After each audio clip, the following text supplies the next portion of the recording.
tá bom? Fala que nossa aula começou já, eu mandei o link lá para eles também. E vamos começar, Geografia do Brasil. Então, gente, na Geografia do Brasil, na geografia em geral, a gente tem muitos temas que a gente pode trabalhar em cima, né? Alguns são mais importantes, alguns caem com mais relevância, e outros caem em menor número. Beleza? Deixa eu só desligar meu WhatsApp, que vai ficar pitando aqui. Então, o primeiro tema que eu selecionei para vocês foi hidrografia. E quando eu falo hidrografia, a gente tem que entender, primeiramente, a importância que a água tem na nossa vida. A gente tem que ter esse pensamento, essa consciência, entendeu? E saber que hidrografia não é somente um rio, não é somente um lago, tá bom? Tem que saber a importância da hidrografia.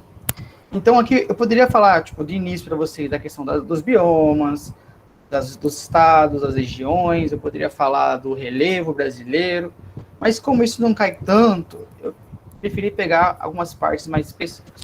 Vamos começar na hidrografia, então, beleza?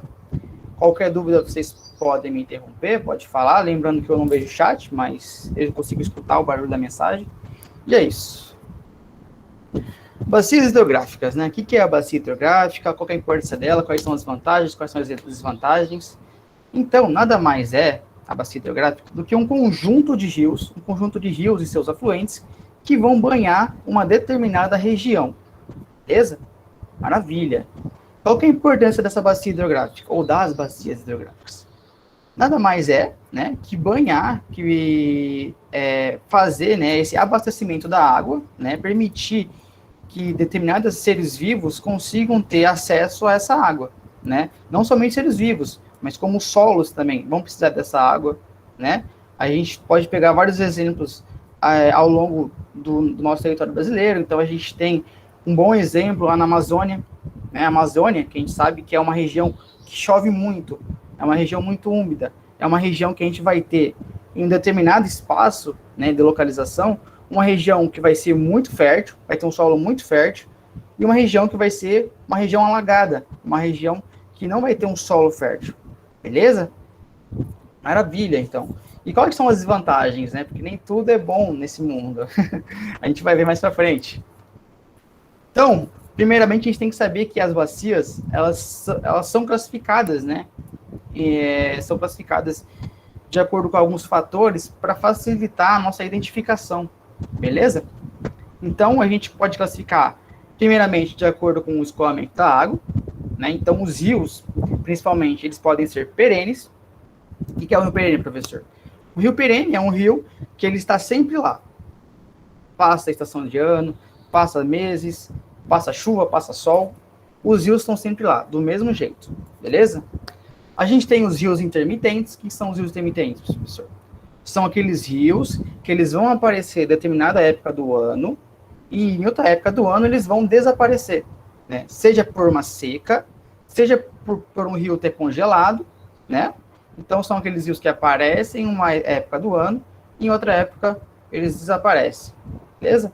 A gente tem também os rios efêmeros, que são aqueles rios que eles somente vão aparecer quando a gente tiver grandes tempestades, grandes volumes de chuva, que são as famosas torrentes. Beleza? Tudo certo? Podemos continuar? Sim? Não? Tudo tranquilo aqui? Vamos lá então, hein? Aí a gente pode classificar também de acordo com as formas de relevo, né, gente? A gente sabe que os rios hoje, principalmente a água, né, ela é vista como uma grande fonte de negócio, né? Então, os rios hoje, eles são constantemente adaptados, né, a diversos tipos de atividades. Então, a gente vai ter os rios de planalto e os rios de planície. Qual é a diferença entre esses dois? Então, os rios de planalto vão ser aqueles rios que vão ser localizados em regiões onde a gente vai ter grandes correntezas, grandes obstáculos, né? Que são utilizados principalmente para geração de energia, né? Beleza? Então, a gente tem as famosas hidrelétricas. Os rios de planície, em contrapartida, vão ser aqueles rios onde a gente não vai ter tanta correnteza, vai ser um rio classificado como um rio mais calmo, mais tranquilo, que são aqueles rios que são voltados à navegação, beleza? Então, quando cair alguma pergunta, alguma questão, Rios de planalto, rios de planície, você já pode identificar aqui. Um rio de planalto, ele é utilizado principalmente, não somente, mas principalmente, para a geração de energia, e os rios de planície utilizados mais para a função, né, de locomoção, de navegação. Beleza? Alguém mandou uma mensagem aqui no chat? Poderia explicar novamente o slide passado? Posso. O slide passado são esses rios aqui? É isso, Matheus? Manda um joinha aí pra nós. Isso, beleza. Então, para a gente conseguir diferenciar entre eles, a gente tem que ver uma coisa. Então, os rios perenes vão ser aqueles rios que estão sempre ali, né? Como, por exemplo, a gente tem o Rio São Francisco, a gente tem o Rio Ribeira, que está aí. Outro rio, vamos dar mais exemplos agora para vocês conseguirem se familiarizar. Rios intermitentes são aqueles rios que eles vão aparecer em determinada época do ano, beleza? Por exemplo, aparece de janeiro a julho. Em outra época do ano, no final do ano, por exemplo, esse rio desaparece ou diminui de uma forma muito grande, né? A gente tem vários exemplos onde isso acontece. Um bom exemplo do rio intermitente é o rio da Bacia Amazônica. Né? Como a gente sabe, a Bacia Amazônica é uma bacia muito grande. Ela é uma bacia que se estende por vários países. E um deles, uma fronteira que a gente tem, é com a Cordilheira dos Andes. Então, é um rio que ele inicia do degelo, né, das calotas polares. Esse rio vem até chegar na região amazônica, entendeu? Então, esses são os rios intermitentes. São rios que derivam, né, de um degelo, né, descongelamento do gelo, ou de uma seca, para ele desaparecer. Então, ele aparece na época do ano, desaparece na outra época do ano. Os rios efêmeros são aqueles rios que eles provêm, né, eles somente aparecem quando a gente tem grandes volumes de chuva, que são as famosas torrentes. Beleza? Que é o caso do Nordeste. No Nordeste a gente só tem rios, né, aparecendo quando a gente tem grandes volumes de chuva. Deu para entender?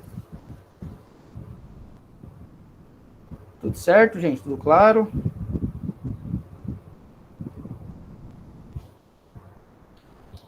Tamo juntos? Beleza. Vamos continuar. Beleza? Vamos lá então, gente. Continuando na questão da classificação, né? A gente tem os rios que são classificados, né, em sistemas. Então, a gente tem o sistema fluvial, que são os famosos rios, né? Sistemas de rios que a gente tem. A gente tem os sistemas fluvial, que são os sistemas que somente são abastecidos quando chove. Beleza? E a gente tem o sistema nival, né, que são sistemas que somente são abastecidos quando há o degelo das calotas polares. Beleza? Bem tranquilo a parte de classificação. Então, aqui é o nosso mapinha brasileiro, são as principais bacias brasileiras. Né? Hoje a gente vai abordar somente das principais, né, as que mais caem. Então, a gente tem a Amazônica, a gente tem o Tocantins, Araguaia, muito importante na região Nordeste e Norte, o São Francisco, o Paraná, o Paraguai e o Uruguai, conhecido como Bacia do Leste, né? Então, beleza.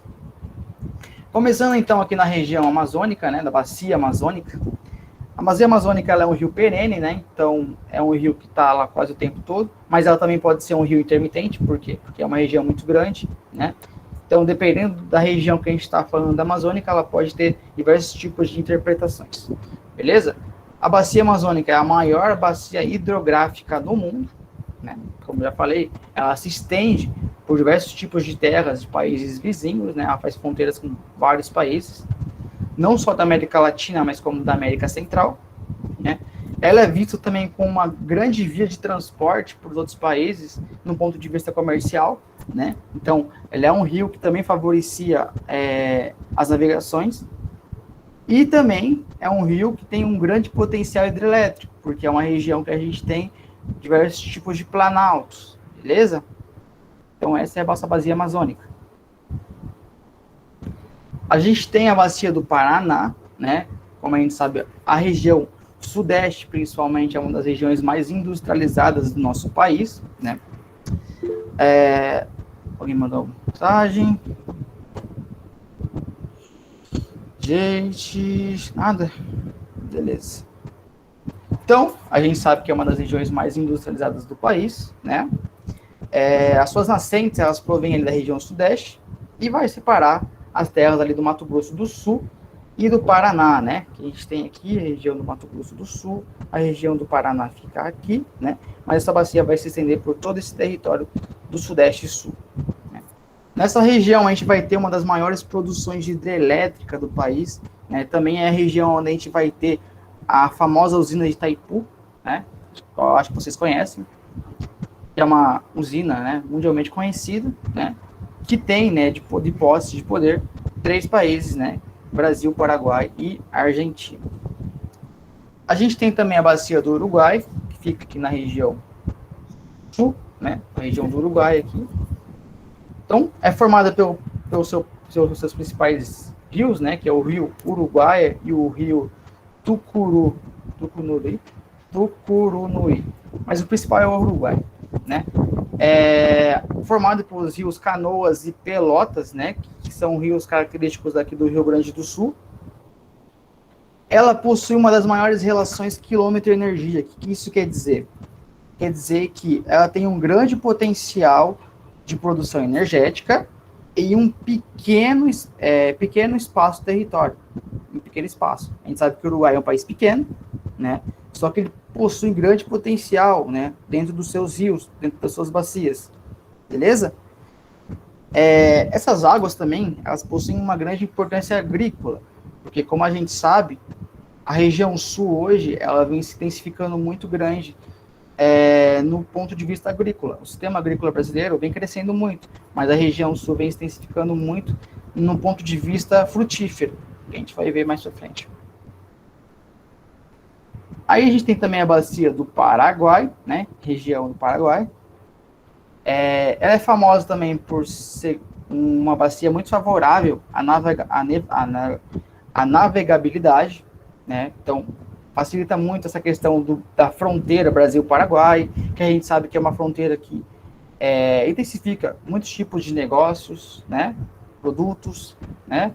Ela é muito utilizada também para fazer esse transporte de carga, né, entre os países, né, e as suas águas, elas vão banhar terras argentinas, paraguaias e brasileiras. Beleza? A gente tem também outra bacia muito importante, que é a bacia do Tocantins-Araguaia, fica aqui na região norte, na região centro-oeste, né? Ela é uma bacia totalmente brasileira, então inteiramente brasileira, ela não se divide, né? Ela possui um grande potencial hidrelétrico também, né? Favorecendo principalmente outras regiões, né? Não somente a região norte, mas também tendo uma influência ali na região nordeste, né? Ela possui, né, a presença da maior usina totalmente brasileira.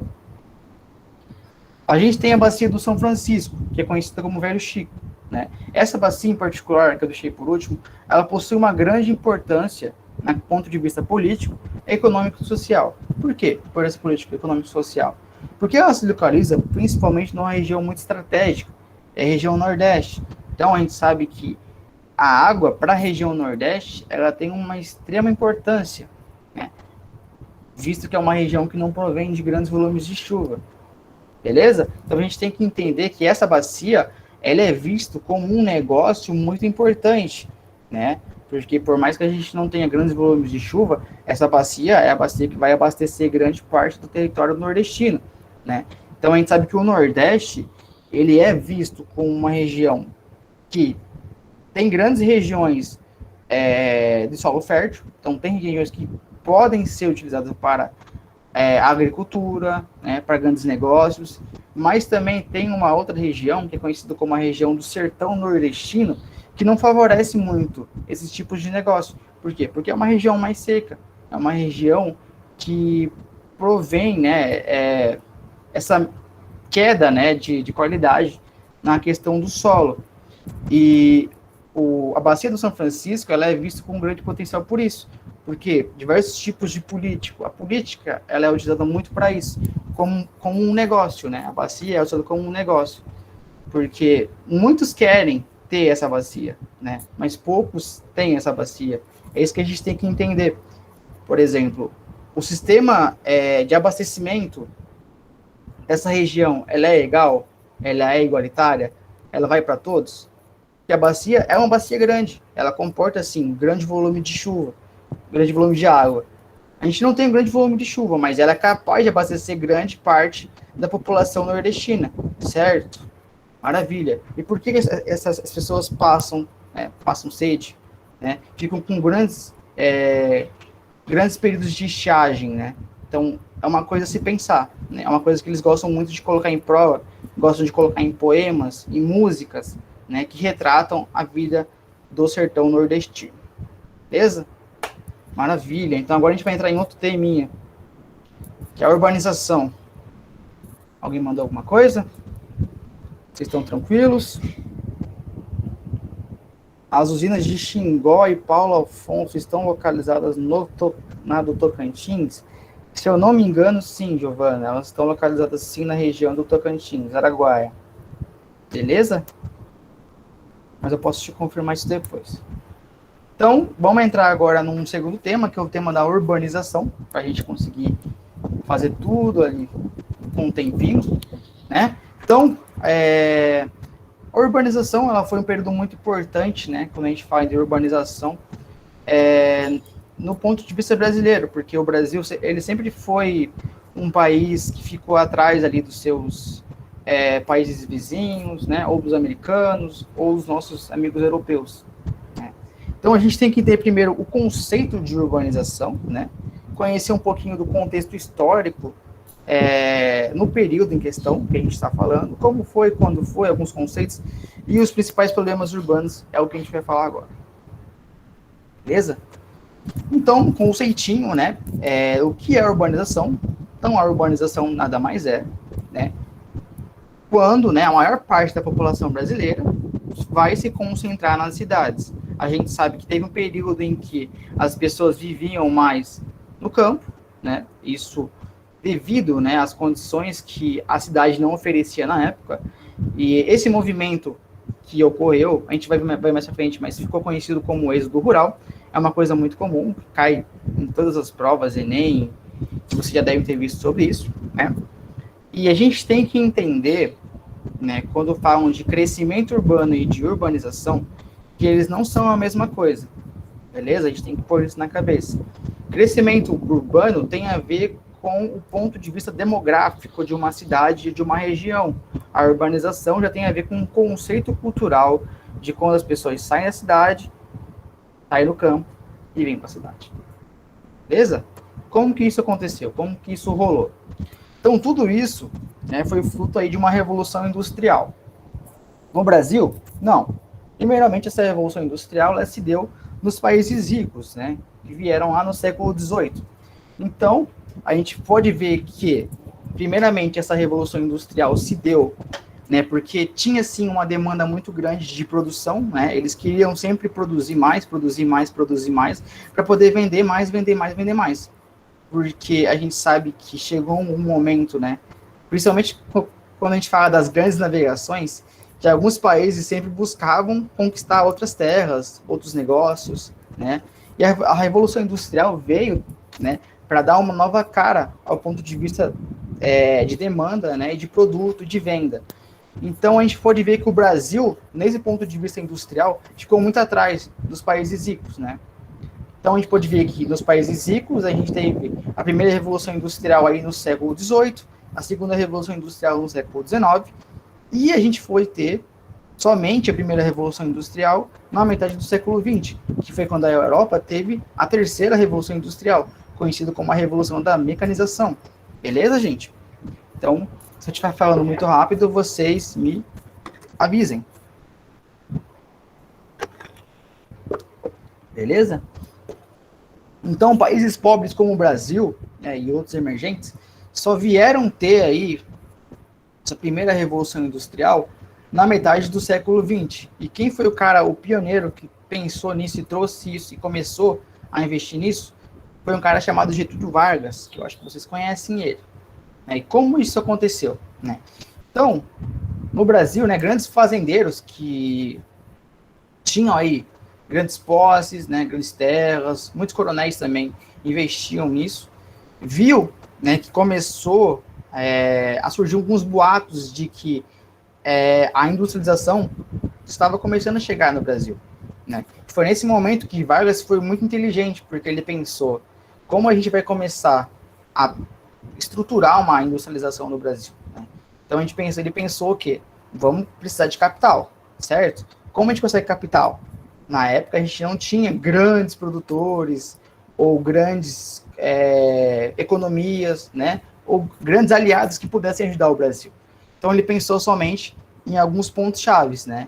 Vamos pegar esses coronéis, vamos pegar esses fazendeiros, vem aqui, vamos investir, investe no Brasil, investe nas indústrias, e aí foi aí que começou a se intensificar o processo de industrialização, né?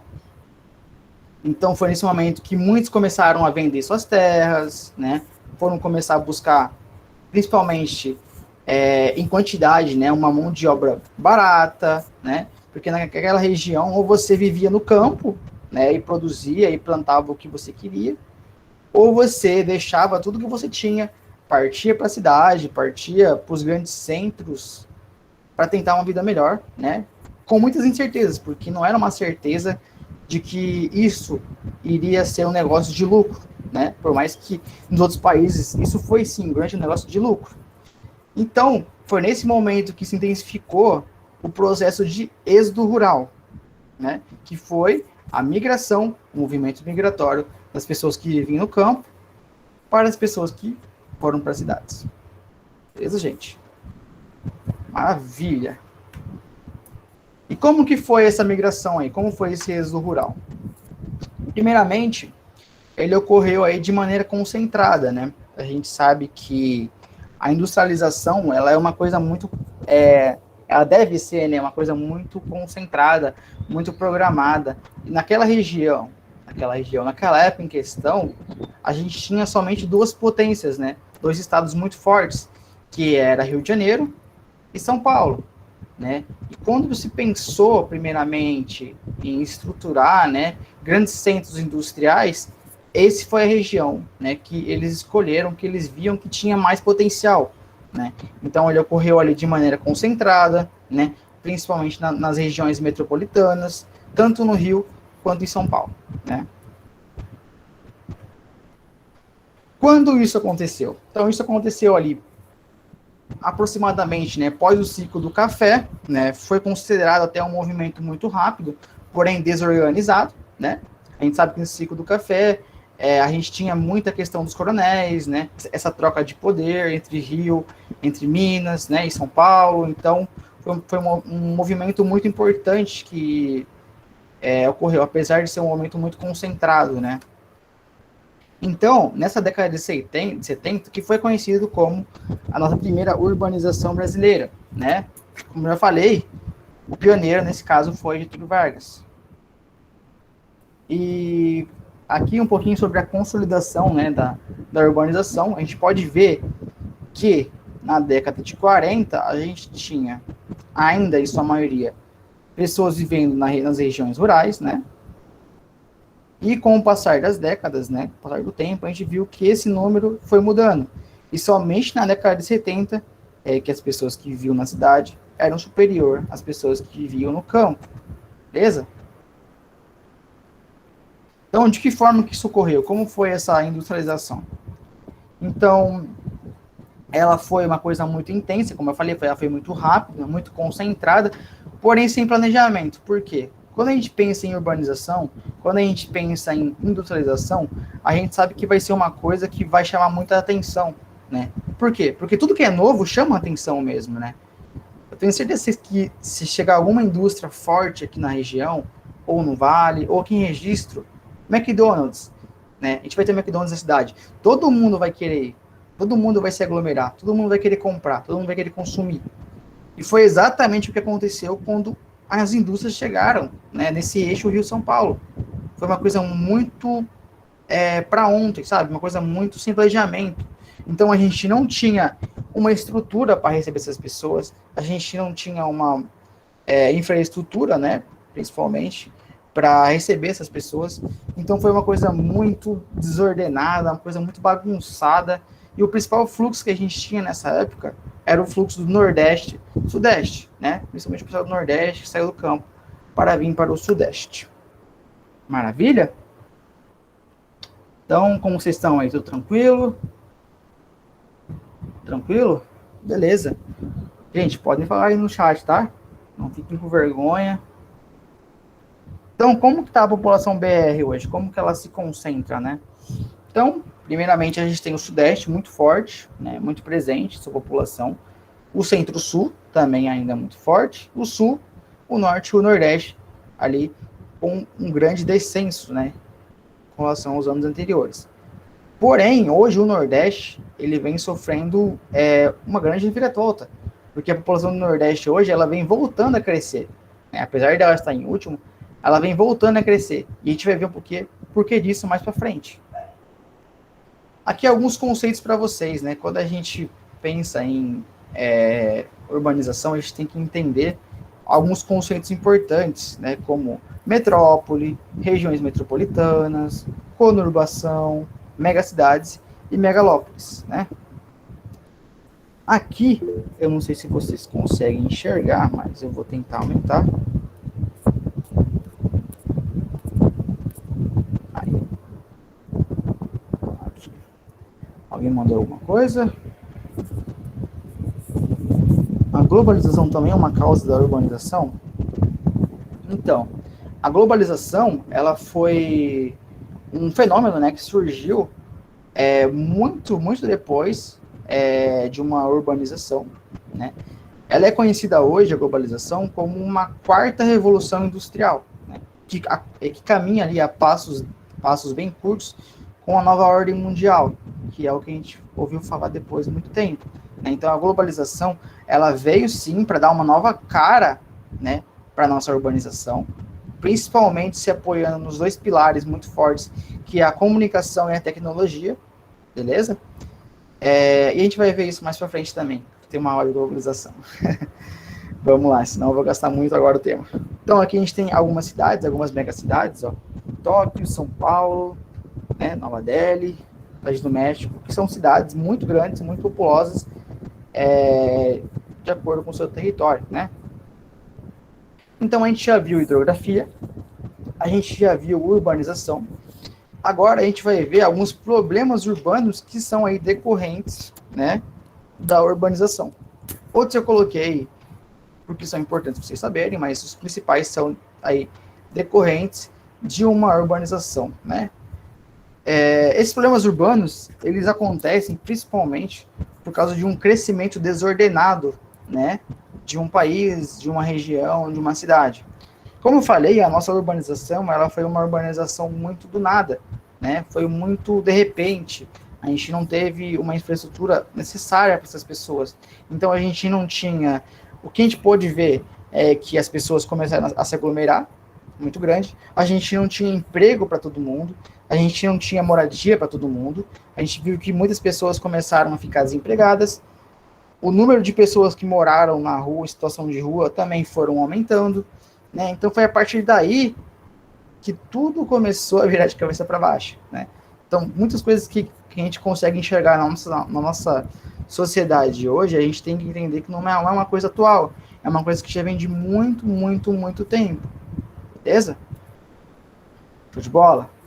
Então, como eu já falei, né, existem muitas áreas de segregação, e essas áreas de segregação, elas vão favorecer principalmente as desigualdades sociais, né, socioespacial. A gente vai ter também um trânsito muito intenso, né, por uma grande aglomeração de pessoas, o que vai tornar, né, um trânsito inchado, uma cidade inchada, que vai fazer com que a nossa mobilidade urbana caia, né, tenha uma qualidade muito pequena, né, e decorrente disso, né, das pessoas viverem em situação de rua, as pessoas não terem emprego, o nosso desemprego vai aumentar, constantemente vai fazer com que as pessoas optem a buscar o emprego informal. Beleza? Então, maravilha. Então, aqui é importante a gente falar um pouquinho sobre alguns pontos, né? Como o efeito estufa, que eu acho que vocês estão carecas de saber o que é efeito estufa, mas vamos falar um pouquinho dele. Então, o efeito estufa nada mais é que um processo natural, porém, com grande interferência dos humanos, né? Que só vai denegrindo, né, a situação do que o nosso efeito estufa está hoje. Ele tem, né, como objetivo principal a capacidade de absorver todo o nosso calor produzido na superfície terrestre, né? Ele é muito importante, né, para garantir, né, fazer a manutenção da nossa sobrevivência, porque sem ele a gente não conseguiria suportar as condições, né, físicas da temperatura da Terra, beleza? Então ele é responsável principalmente pela retenção de calor presente nos gases atmosféricos, que nós mesmos produzimos, né, com destaque principal para o CO2, o gás carbônico, para o metano e para o óxido nitroso, beleza? Acho que isso aí vocês já conhecem. Chuva ácida também é muito importante, muito interessante vocês saberem, eu acho que vocês já devem também ter ouvido falar dela, né? A chuva ácida nada mais é do que uma chuva, óbvio, né? Ácida. E essa acidez, ela tem a ver principalmente com a condição do pH dessa água, né? Então, como a gente já sabe, a gente já deve ter visto em outros lugares, a água, ela possui um pH, e esse pH, de acordo com a condição que ele estiver, ele vai se encontrar em uma região neutra, né? Considerado ali entre 5 e 7 e 6, ou vai ser um pH ácido, ou vai ser um pH alcalino, né? Alcalino quando for maior que 7, né? Então, a gente vai ver que essa chuva ácida, ela não vai se formar ali apenas do nada, apenas de uma precipitação comum de uma chuva. Ela é formada, então, principalmente pela queima de grandes combustíveis fósseis, carvão, né? Esses combustíveis fósseis, eles vão, né, através da sua queima, liberar uma grande quantidade de óxidos. E esses óxidos, né, eles vão permanecer na nossa atmosfera. A partir daí, uma grande precipitação que vai se formando nos grandes centros, vai surgir, né, a chuva ácida, né, que tem, né, dentro da sua composição, principalmente o óxido nitrito e o sulfúrico, né, que são muito corrosivos. Então, quando a gente vai para os grandes centros principais, né, como principalmente São Paulo, a gente tem grandes prédios, grandes construções, a gente pode ver que muitas construções, muitas estruturas apresentam ferrugem, apresentam grandes corrosões, e isso se dá principalmente por causa da chuva ácida. Essa chuva ácida, ela não está presente em todos os lugares, né? Como eu falei, ela é principalmente ali em regiões industriais, né? Em regiões de grandes metrópoles, beleza? Então essa é a chuva ácida. E quais são aí as consequências, então, da chuva ácida, né? Principalmente aí a contaminação do lençol freático, né? Responsável aí por abrigar, né, diversos tipos de espécies, né?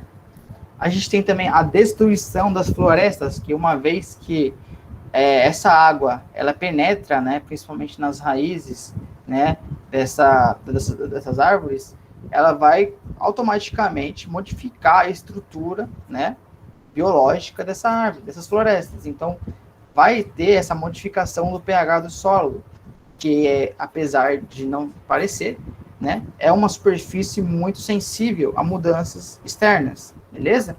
Como já falei, ela vai também corroer estruturas metálicas, vai fazer com que os solos fiquem cada vez mais pobres, né, ou improdutivos, e também vai automaticamente modificar aí as relações tróficas que a gente conhece. Então, algumas espécies que dependem de outras espécies, elas vão começar a entrar em xeque, né, ficar independentes de outras, a partir do momento em que essas chuvas elas acontecem.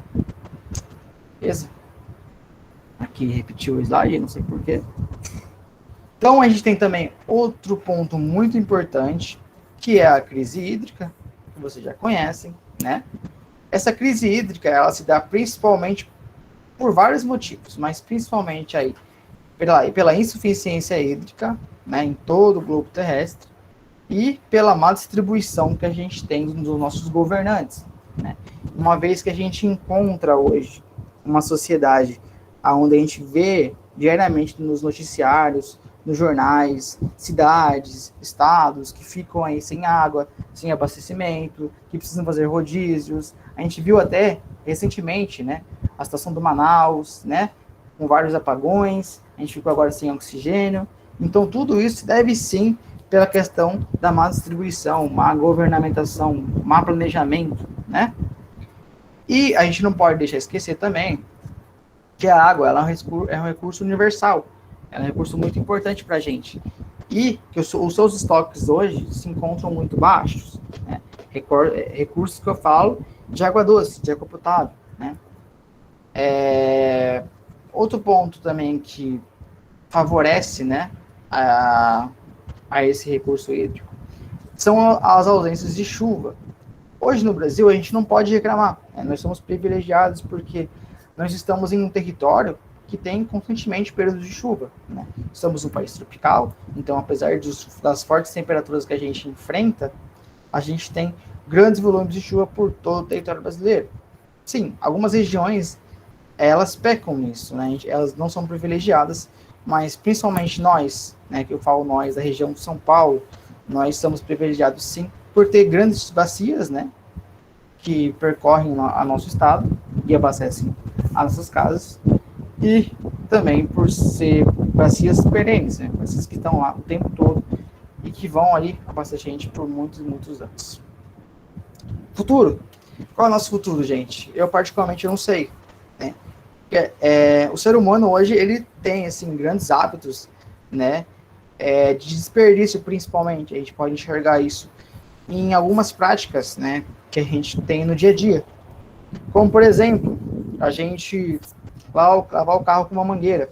A gente sabe que se a gente lavar o carro com a mangueira, a gente vai criar sim um grande consumismo, um grande desperdício de água, sendo que a gente poderia fazer isso com um balde, né? Eu conheço pessoas, eu tenho vizinhos aqui próximos a mim, que lavam um carro de 3 em 3 dias, que é uma coisa totalmente desnecessária, né? Se a gente for pensar. Então, é uma coisa a se pensar assim, né? Tem muitas coisas, muitos hábitos que a gente tem, que a gente pode mudar para favorecer o futuro da nossa água. Poluição. Outro ponto importante, poluição. Alguém tá falando alguma coisa? Põe na chuva, o carro fica limpo. É isso aí. Por que não, né? Vamos falar da poluição então, gente. Outro ponto muito importante. Outro problema urbano também muito recorrente, né? Que a gente consegue enxergar. E hoje eu vou falar para vocês de 3 tipos de poluição. A gente tem muitas outras, né? A gente tem a sonora, entre outras. Mas eu vou falar principalmente para vocês da poluição aquática, da poluição atmosférica e da poluição do solo. Beleza? Então vamos conversar sobre poluição. Então a poluição aquática, ela acontece, né, no meio aquático, óbvio, né?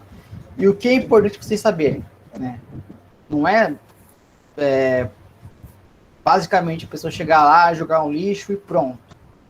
Não, não é assim. A gente tem que entender o que acontece, o que mais cai, quais são os principais impactos. Então eu vou falar aqui dos principais para vocês. A gente tem um processo, né, um fenômeno muito comum, que é o fenômeno da eutrofização, né? É um fenômeno que acontece, né, nos rios, nos lagos, né, em grandes corpos hídricos, né, quando há, né, esse acúmulo de nutrientes em um pequeno espaço, né. Então a gente vai lá no Tietê, vamos jogar uns lixos lá, né, e a gente vai perceber que com o tempo, né, esse acúmulo de nutrientes, ele vai se proliferar, né? Então, nesses nutrientes a gente tem o quê? A gente tem matéria orgânica, a gente tem lixo, a gente tem diversos tipos de nutrientes lá, né? Esses nutrientes, eles vão ser um presente, né, para os nossos queridos amigos micro-organismos e bactérias, né? Essas bactérias, para quem não sabe, elas se proliferam de uma maneira muito rápida em um meio favorável, que são os rios, né? Essas bactérias, com o tempo, elas vão se proliferar de um tamanho tão grande que vai chegar um momento em que a composição do rio vai mudar. Então a gente vai começar a perceber que os rios, os lagos vão começar a mudar um pouco a sua cor, a sua aparência, né? Então, se em algum momento a gente viu que os lagos eles eram mais claros, mais límpidos, mais transparentes, com o tempo essa composição vai mudar, vai ficar ambientes mais turvos, né? Ambientes mais difíceis de se enxergar, menos nítidos também. Isso se deve, né, principalmente pela proliferação de bactérias. Essas bactérias vão impedir que as luzes entrem, né, nos corpos hídricos. Né? Essa luz não entrando nos corpos hídricos, ele vai impedir que as algas, principalmente, que são os principais alimentos do peixe, consigam se proliferar. Então, se não tem luz, se não tem alga, não vai ter uma coisa chamada também fotossíntese. Beleza? Então, outro ponto muito importante. Então, as bactérias elas vão praticamente consumir todo tipo de nutrientes e matéria orgânica que a gente tiver no rio. Ela vai se proliferar de uma maneira muito rápida também, né? A gente vai ter aí um acúmulo de nutrientes muito grande também e não vai ter ninguém que consiga desacelerar esse processo, beleza? Então, esse é o processo de eutrofização, que faz com que o lago, né, perca a sua identidade, falte oxigênio, né? Consequentemente, todo ser vivo que depende dessa água morra, basicamente. Então, outro ponto importante que é legal a gente falar é sobre a maré negra, né, que eu acho que vocês já devem ter ouvido falar. Essa maré negra, ela é derivada, né, principalmente do derramamento, né, da queda, né, de barris de petróleo na água. E como a gente sabe, o petróleo, ele é um organismo, né, é um material menos denso do que a água. Consequentemente, esse petróleo ele não vai conseguir, né, atravessar essa camada de água. Né? Então, quando a gente vê nos jornais, né, que caem barris de petróleo, então a gente vê que esse petróleo ele basicamente fica na camada de cima da água. Né? Então, isso tem grandes consequências. Por quê? Porque esse petróleo permanecendo na superfície, ele vai basicamente diminuir toda a luz solar que vai entrar dentro da água, né? Então, diminuindo essa transferência de luz, que eu posso dizer assim, vai diminuir também a atividade de fotossíntese. Diminuindo a fotossíntese, a gente também vai diminuir os níveis de oxigênio. Diminuindo o oxigênio, os peixinhos vão morrer. E é isso, gente. Moral da história, os peixes vão morrer se a gente continuar poluindo os mares. Beleza? Maravilha. Então vamos falar agora da poluição atmosférica, né? O que é importante a gente falar, a gente abordar, né? Então a gente sabe que a poluição atmosférica hoje, ela se deriva, né, principalmente de ações humanas, né? Mas essas ações humanas, elas podem ser divididas, né, em fontes, né, e em poluidores, né, em poluições. Essa poluição, ela tem grandes consequências, principalmente em problemas de saúde, né? Seja em humanos, né, animais e plantas, né? Como a gente consegue ver hoje, né, em pessoas, principalmente, que têm problemas respiratórios, né? Essa poluição atmosférica, ela vai ser dividida, como eu já falei, em fontes fixas, que são aquelas fontes onde não há, né, movimentação do agente emissor. Basicamente, são as indústrias que soltam, né, os gases constantemente pela sua grande produção, né? A gente tem as fontes móveis, que somos nós, né? Quando há essa movimentação, então quando a gente libera gases o tempo todo, quando a gente sai de moto, quando a gente sai de carro, quando uma pessoa fuma, então todo momento a gente está liberando gases na atmosfera e poluindo. A gente tem os poluidores primários, que são aqueles que vão desencadear uma poluição. E a gente tem os poluidores secundários, que são os poluidores primários, né, junto com as reações químicas que a atmosfera reage. Beleza? Vamos falar agora da produção da poluição do solo, né? O solo também é outro substrato muito, muito prejudicado pela poluição, né? Isso é basicamente acontece, né, devido à produção excessiva de lixo, né? Então a gente sabe que as produções de lixo hoje são muito grandes, né? Muitas pessoas ainda fazem esse descarte de maneira inadequada, né? Jogam em lugar errado, jogam no chão, né? Então ainda falta essa consciência no ser humano, né? A gente sabe que hoje, né, muitos lixões e aterros ainda continuam funcionando. A gente sabe que, né, muitos materiais, muitos objetos demoram, né, muitos e muitos anos para se decompor, né? E eles ficam lá o tempo todo expostos ao ambiente.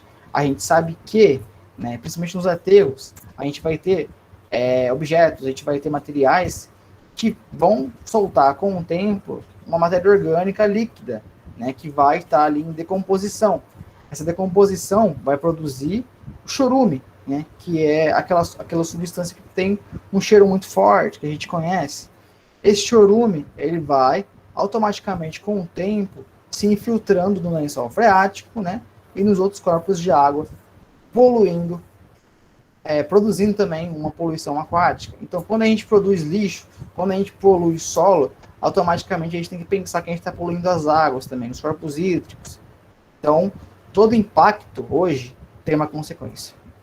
Beleza, gente? Vocês têm alguma dúvida? Querem falar alguma coisa?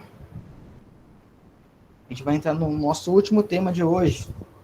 Espero que dê tempo. Tranquilo? Estão curtindo o ritmo da aula? Tá legal para vocês assim? Me deem um salve aí. A gente pode continuar. Maravilha. Vamos lá. Então, vamos falar agora primeiro, encerrar, né, a nossa aula falando do sistema agrícola brasileiro. Como eu falei lá atrás, quando eu estava falando da questão da urbanização, o Brasil sempre foi um país muito agroexportador. Sempre teve esse potencial agroexportador, né? Só que o Brasil mesmo não enxergava o seu próprio potencial, né? Então, a gente tinha, né? Isso, quando eu falo a gente tem que enxergar desde a década colonial lá. Desde 1500 até 1930, o Brasil sempre foi considerado um grande potencial agroexportador. Beleza? Então, a gente tem que entender que nesse período também, a gente não tinha uma atividade industrial, né?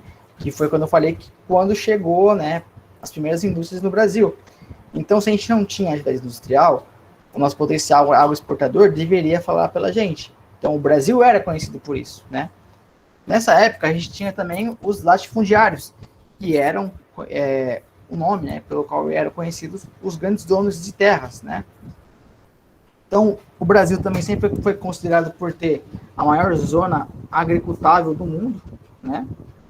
Isso é um potencial que poucos países podem dizer que tem, né? O Brasil tem. Vou aumentar aqui. E também sempre foi considerado como um grande agroexportador mundial, né? Sempre pensando em produzir para exportar. Então, quais foram, né? Quais são hoje os principais cultivos brasileiros que a gente tem? Então, os principais: soja, cana e café. Esses são os principais, né, cultivos hoje do Brasil. Os que mais caem, os que você mais vão enxergar. Né? Aí a gente vai ter o milho, algodão, laranja, mandioca, arroz, cacau e tabaco. E a gente vai perceber que algumas regiões elas vão se predominar com maior frequência, né? Como é a região do Mato Grosso, como é São Paulo e como é Minas Gerais. Beleza? Então, a gente tem que entender também que algumas regiões elas têm um potencial maior do que outras regiões, certo? Beleza. A gente tem que entender também que desde lá da época de Getúlio Vargas, ele enxergou esse potencial no Brasil, né? Então ele viu que o Centro-Oeste tinha um potencial da pecuária, o Sul também tinha um potencial na pecuária, um potencial frutífero, o Sudeste tinha um potencial com o café, né? Então, a gente tinha essa produção muito grande. E o norte estava com um grande avanço aí na fronteira agropecuária, né? Então, tinha grandes zonas agricultáveis, a questão da exportação também ajudou muito a manter a economia do Brasil forte, beleza? E como que está o cenário atual hoje, né? Como que se encontra o cenário atual hoje? Então, quando a gente fala de agricultura, hoje, a gente tem que dividir, né, essa agricultura e essa responsabilidade em dois pontos. A gente tem a agricultura familiar, que vai ser aquela responsável pelo abastecimento interno, e pelo agronegócio, né? Só que tem um porém aí. Fica meio injusto a gente querer comparar esses dois, beleza? É muito injusto. Por quê? Porque a gente vai enxergar mais para frente que a agricultura familiar e o agronegócio, elas têm grandes diferenças. E muitos agronegócios, eles foram derivados da agricultura familiar. Beleza? Então, quais são aí as diferenças entre eles? Eu destaquei em 3 pontos, principalmente. No crédito, nas terras e na mão de obra. Crédito. Quando eu falo de crédito, eu falo de cooperativas, eu falo de banco, eu falo de incentivos fiscais que favorecem, né, com que o agronegócio, né, tanto o agronegócio quanto a agricultura familiar, cresçam. Né? Esse crédito hoje ele é voltado mais de 80% para o agronegócio e 14% na agricultura familiar. Por quê? Porque os bancos, eles veem mais potencial no agronegócio do que investir em famílias, né? Famílias agricultáveis, por enxergar que esse retorno, né, financeiro venha mais rapidamente com os maiores empresários. Beleza? Então, consequentemente, quando uma agricultura familiar tem menos investimento, fica muito mais difícil a gente conseguir investir, certo? Então, quando a gente não tem dinheiro para contratar funcionários, quando a gente não tem dinheiro para comprar maquinários, fica muito difícil a gente crescer, né? No ponto de vista que está o agronegócio hoje, né? Outro ponto importante, a gente tem as terras, né? As terras hoje, elas também estão, em sua grande maioria, no agronegócio, certo? Então, a gente vê também que tem uma grande desvantagem nisso, né? A familiar com 24%. E na mão de obra, a gente vê que o negócio se inverte, né? Por que a mão de obra no agronegócio é pequena se a gente tem dinheiro, se a gente tem terra? Deveria ser ao contrário, não é? O que acontece aí? O agronegócio, ele vai ter menos mão de obra, menos pessoas trabalhando, porque o que vai prevalecer para eles vai ser uma coisa chamada mecanização, que é, né, fruto aí da terceira revolução industrial vindo lá da Inglaterra, beleza? Então, no agronegócio, se valoriza mais a mecanização, né, a tecnologia, os drones, né, enquanto na agricultura familiar se valorizam as pessoas, as famílias, as pessoas do campo, beleza?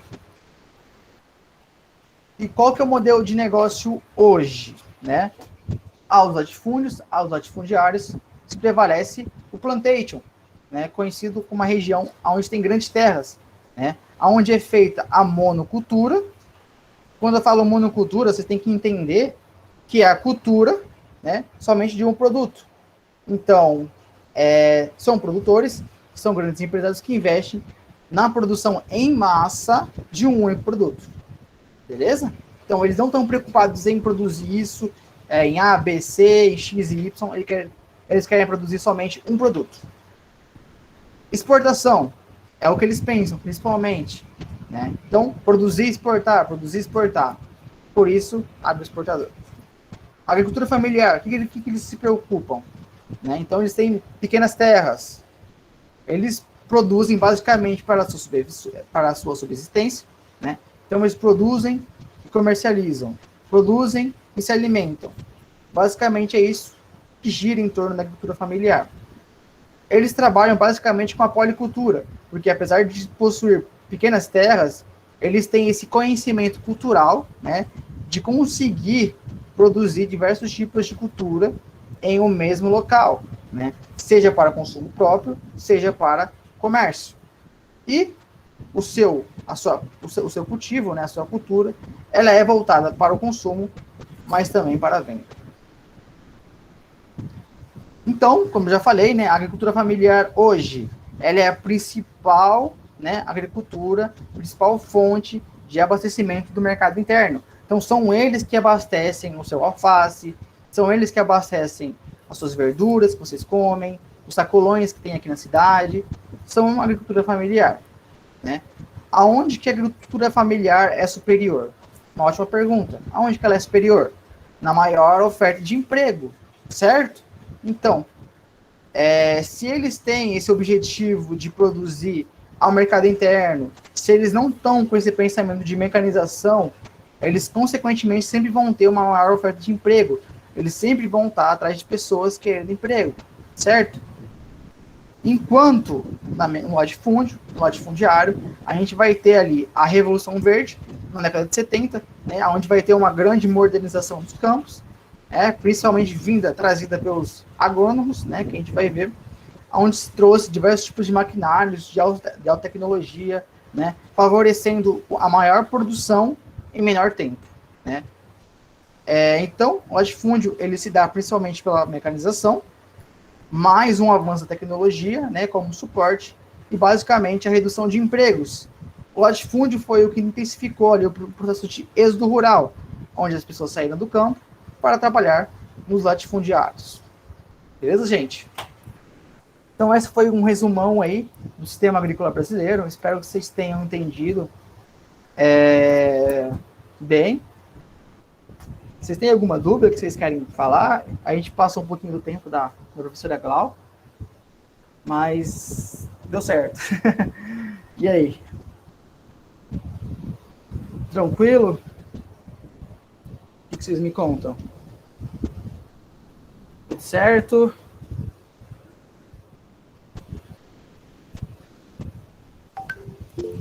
Tudo certo?